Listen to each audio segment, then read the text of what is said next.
de l'Europe. L'Europe a besoin de la France. Et c'est vrai qu'avec Béatrice, avec Gilles aussi, qui est chargé auprès de moi justement de toute la question, tout le dossier européen, j'aurai l'occasion, lors de la présidence de la présidence française qui commence le 1er juillet, de dire et de proposer un certain nombre de pistes. Et en particulier, je crois que la responsabilité aujourd'hui de l'État français, s'il arrivait à mettre de côté un certain nombre de péripéties et si la France n'avait pas perdu autant de son poids sur la scène internationale. Force est de constater que Nicolas Sarkozy sur la scène internationale ne fait pas particulièrement honneur à la France. Nous avons en quelques mois perdu beaucoup de notre crédibilité. Et pourtant, pour être invité dans de nombreux pays étrangers, en particulier dans les congrès des partis socialistes ou sociodémocrates, pour m'être rendu récemment aussi en Inde, avoir été reçu longuement par le chef du gouvernement, je me rends compte qu'il y a une immense attente à l'égard de la France. Et que l'actuel chef de l'État a beaucoup déçu. Et que nous avons beaucoup perdu de crédibilité sur la scène européenne.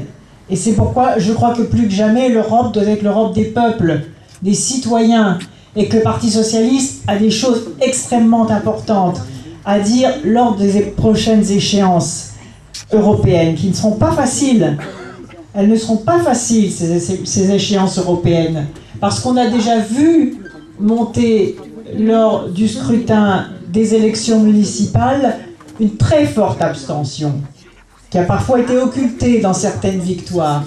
Mais si l'on regarde de près le manque ou le départ d'un certain nombre d'électeurs entre l'élection présidentielle et les élections municipales, je crois que ce qui est important de rappeler, c'est que jamais rien n'est acquis définitivement.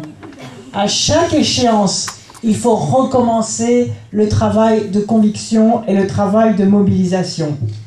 Et puis je voudrais remercier André Grèze, bien sûr, et Solange Ménival, qui m'ont conduit jusqu'ici en provenance du Lot-et-Garonne.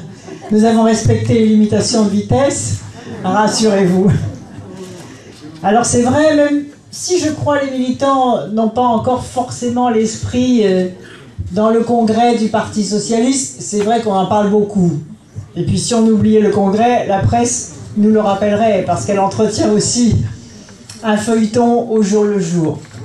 Nous avons un calendrier extrêmement long, sans doute trop long, mais enfin ce calendrier est là. Et pourtant le Parti socialiste devrait déjà être en ordre de marche, avec un leader, une équipe et un projet. Et malheureusement, il va falloir attendre le mois de novembre pour avoir ce leader, cette équipe et ce projet.